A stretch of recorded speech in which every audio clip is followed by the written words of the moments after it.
అంతనికి మా జీవితం ఏంటయ్యా అని అడిగినప్పుడు ఆ అమ్మాయి అంది ఈ మొక్క ఏది ఎర్రబోసు కూడా రాదయ్య మా ఊరికి అని జగన్ దాన్ని ఈ సమస్యను పరిష్కరించాలి అన్నటువంటి అతను వ్యతిరేకించిన మాట వాస్తవం.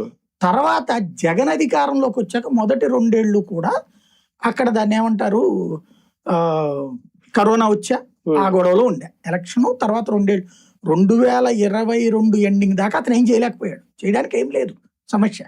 ఆ టైంలో స్కూల్ బాగు చేసుకోవడం ఎట్లాంటివి చేసుకున్నాడు, ఆసుపత్రులు బాగు చేసుకోవడం ఇది. ఎందుకంటే రోజు వచ్చిన డబ్బులు వచ్చినట్టు ఇక్కడ నీకు ట్రీట్మెంట్లకే సరిపోతుంది కదా, తింటం ఉండటానికే సరిపోతుంది. 2022 తర్వాత 23 నుంచి యాక్టివిటీ బిగిన్ చేశాడు. 24 ఎలక్షన్ వచ్చేసాయి. ఏడాదిన్నరే ఇక సరిగ్గా అతని పని. ఆ టైంలో ఎయిర్పోర్ట్ కి సంబంధించి పరిష్కరించాలి మనం అన్నప్పుడు 15,000 ఎకరాలు తీసేసి ఇప్పుడు ఎంత మొత్తం 3,000 ఎకరాలు జిఎంఆర్ వాళ్ళు ఒప్పించాడు. అంతకుముందు వీళ్ళ లెక్క ఏంటి, 15,000 ఎకరాలు జిఎంఆర్కి ఇప్పించేసి అందులో తర్వాత వీళ్ళ లెక్కలేదో వీళ్ళకు ఉంటాయి సిస్టమ్. అలా కాకుండా కట్టాలి కంపల్సరీగా భోగాపురం. బట్ 15,000 ఎకరాలుగా 3,000, 2,500, 3,000 ఒప్పుకున్నారు. ఒప్పుకున్నా కట్టడం ఆయన హయాంలోనే శంకుస్థాపన జరిగింది. అది ఆగడం ఏంటి, చంద్రబాబు టైంలోనే డ్రామా జరిగింది.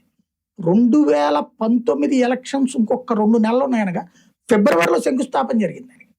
అది కూడా భూసేకరణ పూర్తి చేయాలి. జగన్ వచ్చి ఆ భూసేకరణలో మిగతా భూములు రైతులకు ఇచ్చేశాడు.